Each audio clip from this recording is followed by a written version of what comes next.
পঞ্চম পাস নিরোধ শক্তিজ পাস। এবার পঞ্চম পাসের স্বরূপ অনুধাবন করার চেষ্টা করো। এই বন্ধন জাল ভূমণ্ডলে স্থাবর জঙ্গম রূপে বিদ্যমান।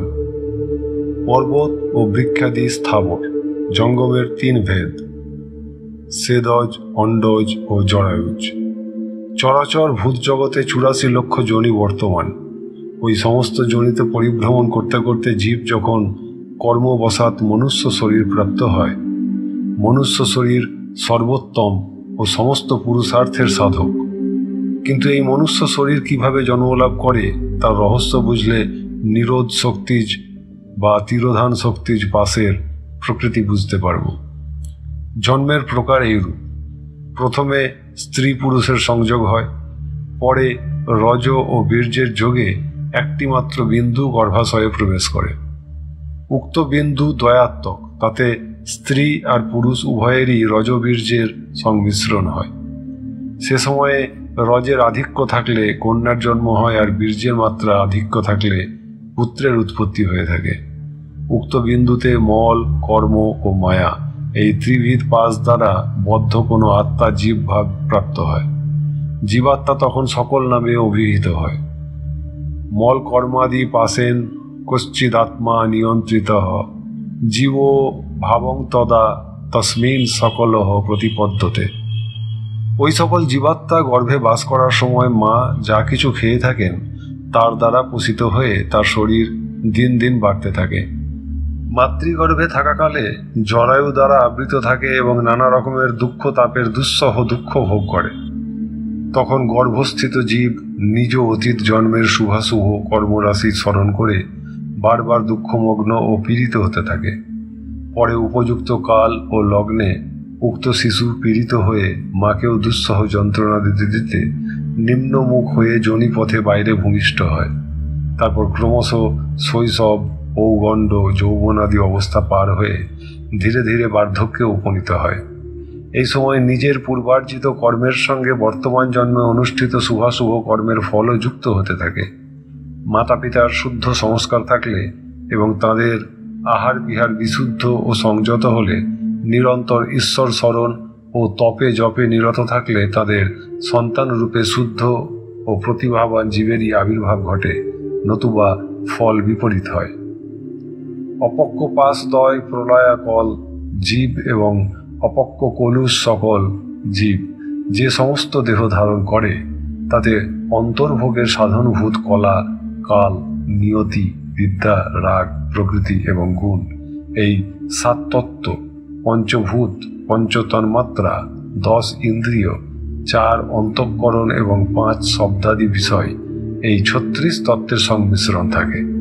একত্রে এই সকল নিগড় সদৃশ আবরণকে এক কথায় নিরোধ শক্তিজ পাস বলা হয়।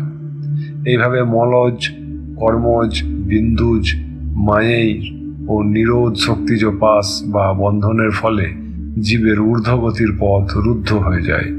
সে ডুবে থাকে জৈব জীবনের ভোগ সুখ কামনা বাসনার অঙ্কিল কামকুণ্ডে। তার ফলে নিজের মধ্যে মহেশ্বরকে প্রকট করতে পারে না। শিব তত্ত্বে পরিস্নাত শিবাচার্য প্রদত্ত দীক্ষায় এই পাশচ্ছেদের সর্বোত্তম উপায়। গুরুই বা কে, দীক্ষাই বা কি, কুণ্ডলিনী, পরকুণ্ডলিনী, নাদ, বিন্দু, জ্যোতিবাক, পরাবাক ইত্যাদি বিষয়ে আমাদের দেশে নানা উদ্ভট ধারণা এবং মন গড়া কল্পনা আছে। একমাত্র শৈবাগমের ঋষিরাই শিবত্বে জাগরণের সঠিক ও সর্বোত্তম অমোঘ পন্থা দেখিয়ে গেছেন। তাদের মতে দীক্ষাকালে স্বয়ং সর্বানুগ্রাহক ভগবান শিব শিবাচার্যের শরীরে স্থিত হয়ে জীবকে শিব তত্ত্বে প্রতিষ্ঠিত হওয়ার সাধন কৌশল দেখিয়ে থাকেন। শৈবাগম বা পাশুপাত দর্শনে দীক্ষা বস্তুত আত্মসংস্কারেরই নামান্তর। একটু আগে আনব মল, কর্মমল ও মাইক মল এবং বিভিন্ন পাশ সম্বন্ধে যে আভাস দিলাম, ওই সকলের দ্বারা সংসারী আত্মা আচ্ছন্ন থাকে। দীক্ষার দ্বারা মলিন আত্মার সংস্কার হয়ে থাকে। মন নিবৃত্তিত হয়, নিবৃত্তির সংস্কার পর্যন্ত শান্ত হয়ে যায়। দিয়তে জ্ঞান সদ্ভাব, ক্ষীয়তে পশু বাসনা, দান ক্ষপন সংযুক্তা দীক্ষা তেনেহ কীর্তিতা। অর্থাৎ যার দ্বারা শিবজ্ঞান প্রদত্ত হয় এবং পশু বাসনার ক্ষয় হয়, এই রকম দান ও ক্ষপণযুক্ত ক্রিয়ার নাম দীক্ষা। শক্তিপাতের তীব্রতা অনুসারে এবং শিষ্যের অধিকার বৈচিত্র্যানুসারে দীক্ষা নানা প্রকারের হয়ে থাকে। গুরুগত প্রাণ শিষ্য ছাড়া আর কাউকে শৈব দীক্ষা শৈব গমের সাধকরা সাধারণত দিতেন না, কারণ ওই দীক্ষায় শিষ্যের চেয়ে গুরুর করণীয় কার্যই বেশি। দীক্ষাকালে গুরু শিবভাবে আবিষ্ট হয়ে শিষ্যকেই গন্ধপুষ্পাদির দ্বারা অর্চনা করেন। আনবী শাক্তেয়ী ও সাম্ভবী দীক্ষার এই তিনটি প্রধান ভাগ থাকলেও বিখ্যাত শৈবাগম গ্রন্থ শারদাতিলকের পঞ্চম অধ্যায়ে ক্রিয়াবতী দীক্ষা, বর্ণাত্মিকা দীক্ষা, কলাবতী দীক্ষা এবং বেদময়ী দীক্ষার কথা বলা হয়েছে।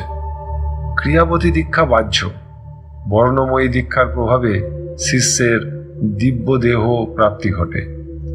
গুরু শিষ্যের শরীরে তৎ স্থানে বর্ণ সকল ন্যাস করেন এবং প্রতিলোমে সংহার করেন, এরই নাম বর্ণময়ী দীক্ষা।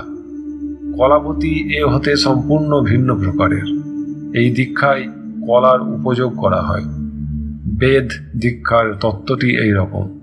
গুরু শিষ্যের দেহে মূলাধারে চতুর্দল কমলে ত্রিকোণের মধ্যে বলয়ত্রয়যুক্ত তড়িৎ কোটি সমপ্রভা চিদ্রূপা শৈবী শক্তি কুণ্ডলিনীকে ধ্যান করবেন, যেন ওই শক্তি ষটচক্র ভেদ করে মধ্যপথে পরম শিব পর্যন্ত উত্থান করছেন।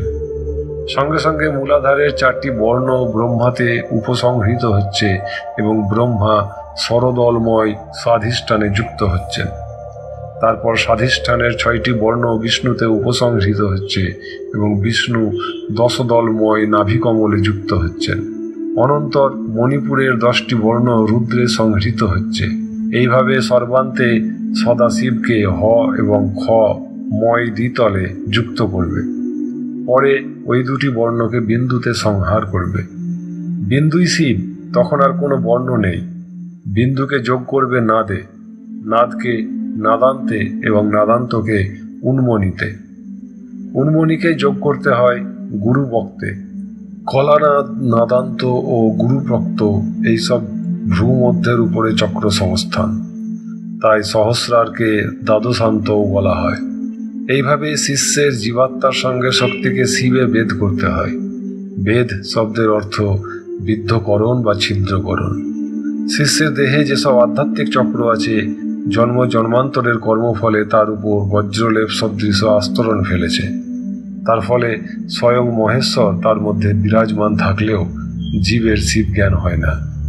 শৈবাগমী গুরু চিৎ সম্পাতের দ্বারা সেই বজ্রলেপকে বিগলিত করে বদ্ধ নারীর মুখকে উন্মোচিত করেন। ব্রহ্মনারী, অপরা সুষুম্না ও উত্তরা সুষুম্নার পথ পরিষ্কার হয়ে যায়। শিবগুরুর চিৎশক্তি সম্পাদ ব্যতীত এই বেদক্রিয়া নিষ্পন্ন হতে পারে না। বেদের ফলে শিষ্য ছিন্ন পাশ হয়ে ভূপতিত হয়। পরে দিব্যবোধের স্ফুরণ ঘটে, ফলে তৎক্ষণাৎ শিষ্য সর্ববিদ হয়, অর্থাৎ সাক্ষাৎ শিব ভাব প্রাপ্ত হয়।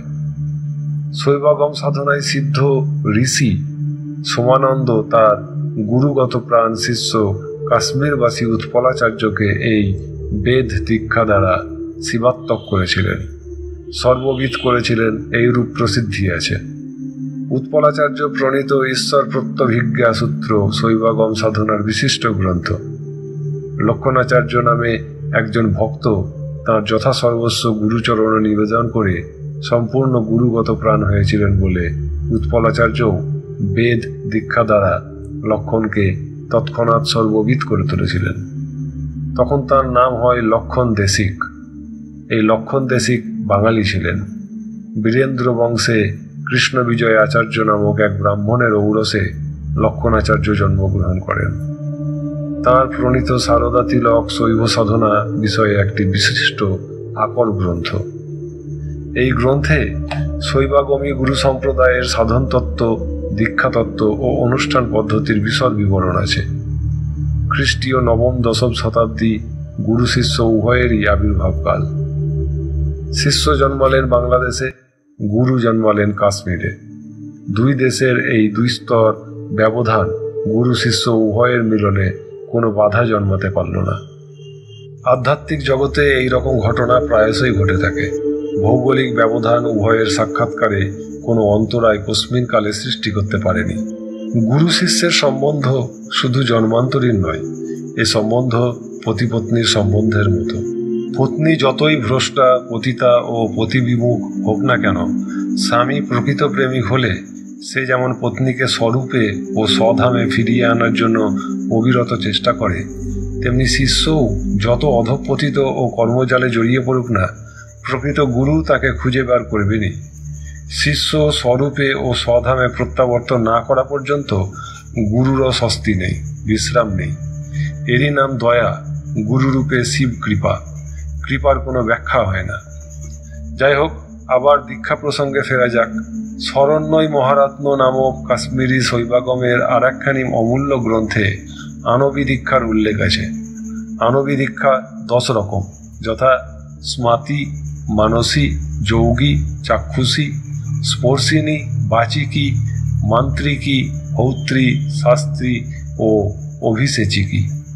স্মার্তি দীক্ষা সমর্থ গুরু বিদেশস্থ শিষ্যকে স্মরণ করে ক্রমশ তার আনব মল, কর্মমল ও মাইক মলের আবরণকে বিশ্লিষ্ট অর্থাৎ চূর্ণ বিচীর্ণ করে ফেলেন এবং লয় যোগাঙ্গ বিধানে তাকে পরম শিবে যাচনা করেন। মানসী দীক্ষা শিষ্যকে নিজের কাছে বসিয়ে অন্তর্দৃষ্টিতে তার মলত্রয়কে অবলোকন করে সেই মলত্রয়কে নিশ্চিহ্নকরণ।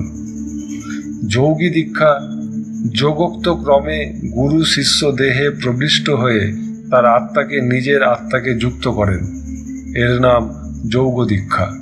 চাক্ষুষী দীক্ষা শিবহং ভাবে সমাবিষ্ট হয়ে গুরু করুণা দৃষ্টিতে শিষ্যকে নির্নিমেষ নেত্রে দেখতে থাকেন, তাতেই শিষ্যের মধ্যে অকস্মাৎ শিব ভাবের বোধন ঘটে যায়। স্পর্শিনী দীক্ষা গুরু স্বয়ং পরম শিব ভাবে ভাবিত হয়ে সমাধিস্থ হয়ে পড়েন। সেই সময় তার হস্তই শিব হস্ত, তার মুখই শিব বক্ত্র।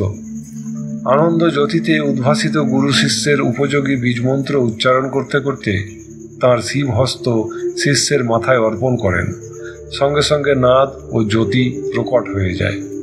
বাচিকী দীক্ষা গুরু তাঁর গুরুভাবে ভাবিত হয়ে নিজ দেহে স্বীয় গুরু শক্তির আবেশ ঘটান। নিজের বক্তকে তখন গুরু বক্ত রূপে অনুভব করে শ্রদ্ধাপ্লুত অবস্থায় শিষ্যের নিকট দিব্য মন্ত্র প্রকট করে থাকেন। সেই সদ্য প্রকটিত মন্ত্রের উপযোগী মুদ্রা ন্যাসাদি সাধন প্রণালীও শিখিয়ে দেন। মান্ত্রিকী দীক্ষা এই দীক্ষায় গুরু মন্ত্র ন্যাসযুক্ত অবস্থায় স্বয়ং মন্ত্রতনু হয়ে শিষ্যকে মন্ত্রদান করে থাকেন। গুরু যে মন্ত্রতনু হলেন তা শিষ্য এই দেখে বুঝতে পারে যে গুরুর ললাটে কিংবা বক্ষস্থলে শিষ্যের বীজ অত্যাশ্চর্য উপায়ে যেন খোদিত হয়ে জ্বলজ্বল করছে। হৌত্রী দীক্ষা গুরু কুণ্ডে বা স্থণ্ডিলে অগ্নি স্থাপন করে লয় যোগের ক্রমে শিষ্যকে দিয়ে প্রসিদ্ধ বেদমন্ত্রে ক্রমাগত আহুতি দেওয়াতে থাকেন। তাঁর সংকল্প থাকে শিষ্যের মল শুদ্ধি ও পাশ মুক্তি। বেদমন্ত্রটি হল ওম অগ্নিং দূতং বৃণীমহে হোতারং বিশ্ববেদসং অশ্ব যজ্ঞস্য সুক্রতুম। হোম করতে করতে শিষ্য প্রথমে খুব জ্বলন বা তাপ অনুভব করেন। এই যজ্ঞাগ্নির তাপে শিষ্যের দেহাবশিষ্ট পাশসমূহ দগ্ধীভূত হয়। তারপর শান্ত স্নিগ্ধ শীতলতার আবির্ভাব হয়। সেই স্নিগ্ধ অমৃত রসে শিষ্যের সকল সত্তা আপ্লাবিত হয়ে যায়। শাস্ত্রী দীক্ষা গুরু তার যোগ্য শুশ্রূষু ভক্তকে যে সাধনায় সিদ্ধ করতে চান কিংবা যে তত্ত্ব তিনি তার মধ্যে প্রকট করতে চান সেই তত্ত্ব বিষয়ক বা সাধনা বিষয়ক গ্রন্থ শিষ্যের হাতে দিয়ে আশীর্বাদ করেন। তার আশীর্বাদের ফলে সেই তত্ত্ব বা সাধন রহস্য শিষ্যের অধিগত হয়ে যায়। উপনিষদে গল্প আছে, আরুণী, উদ্দালক ও উপমন্যু প্রভৃতির গুরু সেবায় তুষ্ট হয়ে তাদের স্ব গুরুবর্গ কোনো সাধনা না করিয়েও কেবল আশীর্বাদ করতেন। সর্ববিদ্যা তোমার অধিগত হোক, তুমি ব্রহ্মের স্বরূপ উপলব্ধি করো। আর গুরুর অমোঘ আশীর্বাদের গুণে তারা অচিরাত ব্রহ্মবিদ্যায় পারঙ্গম হয়ে উঠতেন। এরই নাম শাস্ত্রী দীক্ষা। অভিষেচিকী দীক্ষা এই দীক্ষার অপর নাম শিব কুম্ভাভিষেক দীক্ষা। সাধারণত একটি কুম্ভে শিব ও শিবানীকে পূজা করে শিষ্যকে মন্ত্রদান করা হয়। সাধারণ তন্ত্র গ্রন্থে এই বিধান, কিন্তু শৈবাগমের ঋষিদের মতে শিষ্যকে গন্ধপুষ্পাদি দ্বারা পূজা করে স্বয়ং গুরু তার দেহরূপ ঘটে আপন তপশক্তির বলে শিব ও শিবানীর আবেশ সঞ্চার করে দেন। সেটাই যথার্থ অভিষেচিকী দীক্ষা। অন্তর্রাজ্যে প্রবেশ করার জন্য গুরু কর্তৃক শিষ্যের এই হল অভিষেক ক্রিয়া। শৈবাগম দর্শন বা পাশুপদ দর্শনে যেভাবে সাধন রহস্য এবং তা উপলব্ধির পথনির্দেশ আছে, তারই আভাস দিতে গিয়ে তোমাকে বিভিন্ন দীক্ষা প্রণালীর গুহ্যতম কথা বললাম। পরিক্রমার শেষে কাশীতে ফিরে গিয়ে তুমি তন্ত্রালোক, শিবসূত্র বিমর্শিনী, সারদা তিলক, প্রত্যভিজ্ঞা হৃদয়ম, ঈশ্বর প্রত্যভিজ্ঞা সূত্রম, রৌদ্রাগম, মতঙ্গাগম প্রভৃতি গ্রন্থ অনুসন্ধান করে অবশ্যই পড়বে। কাশীশ্বর মহাদেব এবং সাক্ষাৎ শ্রীবিদ্যার করুণা পাবে। জয়দ্রথমল নামক আগম গ্রন্থে বহু সংখ্যক শিব জ্ঞান প্রবর্তক ঋষির নাম পাওয়া যায়। তাদের মধ্যে দুর্বাসা, সনক, বিষ্ণু, কাশ্যপ, বিশ্বামিত্র, সংবত্র গালব, গৌতম, উশনা, দধিচি, সনত কুমার, যাজ্ঞবল্ক, সীতাতপ, আপস্তস্য, কাত্যায়ন, ভৃগু প্রভৃতি প্রসিদ্ধ। তবুও ব্রহ্মজামল ও জয়দ্রথ জামলের শৈবাগম সাধনায় প্রবর্তনার দুর্বাসার নামই অগ্রগণ্য। কুল যুগে দুর্বাসাই আগম শাস্ত্রের প্রকাশকর্তা ছিলেন। প্রসিদ্ধি আছে যে দুর্বাসাই শ্রীকৃষ্ণকে 64 অদ্বৈত কলা বিষয়ক শিক্ষা প্রদান করেছিলেন। আগম সাহিত্যে ক্রোধ ভট্টারক নামে দুর্বাসার পরিচয় পাওয়া যায়। নেপাল দরবারের গ্রন্থালয়ে সুরক্ষিত ত্রিপুর সুন্দরী মহিম্নস্তোত্র টিকাতে নিত্যানন্দ নাথ বলেছেন, সকলা গমাচার্য চক্রবর্তী সাক্ষাৎ শিবের অনুসুয়া গর্ভসম্ভূত ক্রোধ ভট্টারাকাক্ষ দুর্বাসা মহামুনি। এখানে দুর্বাসাকে যেমন স্পষ্টত ক্রোধ ভট্টারক বলা হয়েছে, তেমনি তার সম্বন্ধে বলা হয়েছে যে তিনি সকল আগমাচার্যদের মধ্যে চক্রবর্তী স্বরূপ অর্থাৎ শ্রেষ্ঠ। এই প্রসঙ্গে মহর্ষি অগস্ত্যদেবের কথাও অনুধ্যান করা কর্তব্য, কারণ এই গুহা তাঁরই সাধন গুহা। মহর্ষি দুর্বাসা যেমন শিব জ্ঞান তথা আগম শাস্ত্রের শ্রেষ্ঠ প্রচারকর্তা, তেমনি অগস্ত্য ছিলেন শাক্তাগমের প্রবর্তক। রামায়ণ, মহাভারত, পুরাণ প্রভৃতি প্রায় সকল প্রাচীন শাস্ত্রেই অগস্ত্যের প্রসঙ্গ দেখা যায়। তিনি এবং তাঁর ধর্মপত্নী লোপামুদ্রা উভয়েই বৈদিক ঋষি হয়েও শ্রীবিদ্যার উপাসক ছিলেন। ত্রিপুরা তাপিনী উপনিষদের টিকা হতে জানা যায় যে মহাশৈব দুর্বাসা স্বয়ং শিব এর হয়েও শ্রীবিদ্যার স্বরক্ষরী বীজের সাধনায় নিমগ্ন থাকতেন, আর অগস্ত্য ভগবান হয়গ্রীব হতে প্রাপ্ত পঞ্চদশাক্ষরী মহাবীজে শ্রীবিদ্যার উপাসনা করে পরমা সিদ্ধি লাভ করেছিলেন। অগস্ত্য রচিত শ্রীবিদ্যা ভাষ্য এই পঞ্চদশী বিদ্যারই ব্যাখ্যা। তিনি শাক্তসূত্র নামক সুপ্রসিদ্ধ তত্ত্বভূয়িষ্ঠ গ্রন্থেরও প্রণেতা। ব্রহ্মসূত্র ও শিবসূত্রের ন্যায় প্রাচীনকালে এই গ্রন্থেরও ব্যাপক প্রতিষ্ঠা ছিল। এই মূল্যবান গ্রন্থ 4 অধ্যায় ও 302 সূত্রে সম্পূর্ণ। বিন্ধ্য পর্বতের সঙ্গে অগস্ত্যের সম্বন্ধ সর্বজন বিদিত। প্রসিদ্ধি আছে দক্ষিণ ভারতে এক বিশিষ্ট সংস্কৃতির প্রসার মহর্ষি অগস্ত্যের প্রভাবে ঘটেছিল। একথা তুমি ধাবরী কুণ্ডে শুনে এসেছ। রামায়ণের অরণ্যকাণ্ডে তুমি যে নিশ্চয়ই পড়েছ, সুতীক্ষ্ণ মুনি ভগবান রামচন্দ্রকে গোদাবরী তটস্থিত অগস্ত্যাশ্রমের পথ দেখিয়ে দিয়েছিলেন। সেখানে অগস্ত্যাশ্রমের পুণ্যস্থান এখনও আছে, তবে এখানে এই নর্মদা তটবর্তী অগস্ত্যী গুহাও একসময় তাঁরই তপস্যাস্থল ছিল, এবং এখনও যে এখানে তার মাঝে মাঝে আবির্ভাব ঘটে এ বিষয়ে কোনো সন্দেহ পোষণ করার হেতু নেই। সহসা প্রলয় দাসজির কণ্ঠস্বর উচ্চগ্রামে উঠে গেল। আমার চোখ পূর্ববৎ বন্ধই রইল, যেন কেউ আঠা দিয়ে এঁটে দিয়েছেন।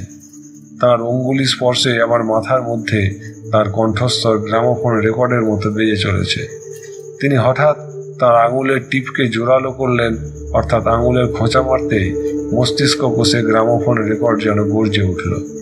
তিনি বলতে লাগলেন, तुम क्यों न रोते हो? महामहेशाचार्य उत्पलदेव कैसे कहा था, ऐसे क्यों न पुकारते हो? बोलो बेटा, शक्तिपात समये विचारणम प्राप्त मीश न करोसि कहिर्चित अदा मां प्रति किमागतं जतः सप्रकाशन विरोधो विलम्बसे। অর্থাৎ হে সদাশিব, তুমি শক্তিপাতের সময়ে অর্থাৎ জীবের প্রতি কৃপা করার সময়ে ন্যায় তো উচিত হলেও কখনো পাত্র অপাত্রের বিচার করো না। তবে আজ আমাতে এমনকি নতুন ব্যাপার ঘটেছে যার জন্য আমার কাছে আত্মপ্রকাশ করতে এত বিলম্ব ঘটছে। তিনি 3 বার মন্ত্রটি উচ্চারণ করলেন, 3 বারই বললেন বলো বেটা। বলো বেটা তো বলছেন, কিন্তু আমার ঠোঁট দুটো এবং জিহ্বা যেন পক্ষাঘাতগ্রস্ত হয়ে গেছে, কেউ যেন অসাড় করে দিয়েছে। তিনি তার আঙুল সরিয়ে দিলেন আমার বুক থেকে। তার আঙুল সরে যেতেই মাথার মধ্যে গ্রামোফোনের বাজনা চকিতে বন্ধ হলো। মহাকাশে বেজে উঠল দুন্দুভি দামামার অবিশ্রান্ত ঝঙ্কার। ক্রমে সেই ঝঙ্কার তড়িৎজড়িত হয়ে ওঙ্কার নাদে পরিণত হলো। ধুনুরি তার তুলোধুনার যন্ত্রে টং টং শব্দ তুলে যেমন তুলার বান্ডিলকে পিজে ফেলে, সূক্ষ্মাতি সূক্ষ্ম তুলার টুকরো যেমন হাওয়ায় উঠতে থাকে, তেমনি ওঙ্কারের টঙ্কারে আমার মনে হলো আমার শরীরের পিণ্ডিকৃত মাংস পেঁজা তুলার মতো সূক্ষ্মাতি সূক্ষ্ম ও অত্যন্ত হালকা হয়ে উপরের দিকে ভেসে যাচ্ছে। বাতাসের প্রবল টানে হালকা মেঘ বা বাষ্পকুণ্ডলী যেমন ভেসে বেড়ায়, আমিও তেমন ভেসে বেড়াতে লাগলাম দিগন্তহীন মহাকাশে। ধীরে ধীরে জ্যোৎস্না লোক পরিবর্তিত হলো শ্বেত জ্যোতিতে। শ্বেত জ্যোতির্মণ্ডিত সেই মহাকাশে কেবলই দোল খেতে লাগলাম। শ্বেত জ্যোতির্মণ্ডিত মহাকাশ থরথর করে কাঁপছে। মনে হচ্ছে যেন কোনো অদৃশ্য শক্তি মহাকাশরূপী মহাসমুদ্রকে এক অদৃশ্য মন্থন দণ্ড দিয়ে মন্থন করছেন। আবার গ্রামোফোন রেকর্ড বেজে উঠল। মাথাটাকে পেছন দিকে বাঁকাতে চেষ্টা করলে যেখানে টাল খায় সেখানে মহাত্মার অঙ্গুলি স্পর্শ অনুভব করলাম। তার আঙুলের পিন ওই স্থানে স্পর্শ করার সঙ্গে সঙ্গে শুনতে পেলাম তার কণ্ঠস্বর। মহাকাশের কম্পমান তরঙ্গ স্থির হলো। তিনি বলছেন, সোজা উঠে যাও এই উত্তরা সুষুম্নার পথ ধরে। আঙুলের খোঁচা মেরে বললেন, এইটাই যথার্থ দ্বিদল চক্র। এখান থেকেই আন্তঃবিষুব ক্ষেত্রে এবং কৈলাসের পথে যাত্রা করতে হয়। ওম ভুবনে স্তঝা ন্যাস্য সাধকস্য শিবজ্ঞয়া প্রতিবন্ধ প্রকর্তব্য জাতুহু পদমানসময়ং। হে ভুবনেশ্বর, ভগবান শিবের আদেশানুসারে পরম পদের যাত্রী এই সাধকের মার্গে কোনো বিঘ্ন উপস্থিত করো না। এ এখন বাগীশ্বরীর গর্ভে জন্মলাভ করেছে। তিনি আঙুল সরিয়ে নিতেই সেই শ্বেত জ্যোতির্মণ্ডিত স্থির মহাকাশে আমার শরীরের অনুরূপ এক শুভ্র অবয়বের আবির্ভাব ঘটল। আমার তীব্র অনুভূতিতে জাগল ওই সদ্য আবির্ভূত শরীর আমারই শরীর। আমি এগিয়ে চলেছি ঊর্ধ্ব পথে। ওঙ্কারের নাদ এখন টঙ্কার বলার উপায় নেই। টঙ্কার শব্দটির মধ্যে গুরুগম্ভীর গর্জনের আভাস রয়েছে, কিন্তু এখন যে ওং ওং ধ্বনি শুনছি তাতে আছে মহাসঙ্গীতের মাধুর্য ও মাদকতা। তা এমনই মধু নিঃসন্দেনী যে অনাবিল শান্তি ও আনন্দে আমি বিহল হয়ে পড়েছি। সহসা সামনে ভেসে উঠল অনন্ত সঙ্গীতময় অর্ধচন্দ্রকলা। অর্ধচন্দ্রকলার উদয়ের সঙ্গে সঙ্গে আমি জ্ঞান হারালাম।